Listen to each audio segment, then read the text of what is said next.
For 2.5 million years, the Earth's climate has fluctuated, cycling from ice ages to warmer periods. But in the last century, the planet's temperature has risen unusually fast, about 1.2 to 1.4 degrees Fahrenheit. Scientists believe it's human activity that's driving the temperatures up, a process known as global warming. Ever since the Industrial Revolution began, factories, power plants, and eventually cars have burned fossil fuels such as oil and coal, releasing huge amounts of carbon dioxide and other gases into the atmosphere. Greenhouse gases trap heat near the Earth through a naturally occurring process called the greenhouse effect. The greenhouse effect begins with the sun and the energy it radiates to the Earth. The Earth and the atmosphere absorb some of this energy, while the rest is radiated back into space. Naturally occurring gases in the atmosphere trap some of this energy and reflect it back, warming the Earth. Scientists now believe that the greenhouse effect is being intensified by the extra greenhouse gases that humans have released.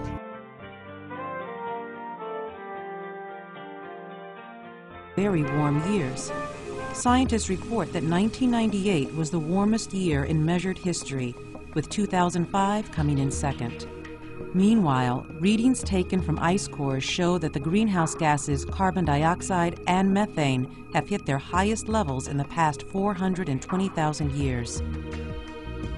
Arctic sea ice is also shrinking. According to NASA studies, the extent of Arctic sea ice has declined about 10% in the last 30 years.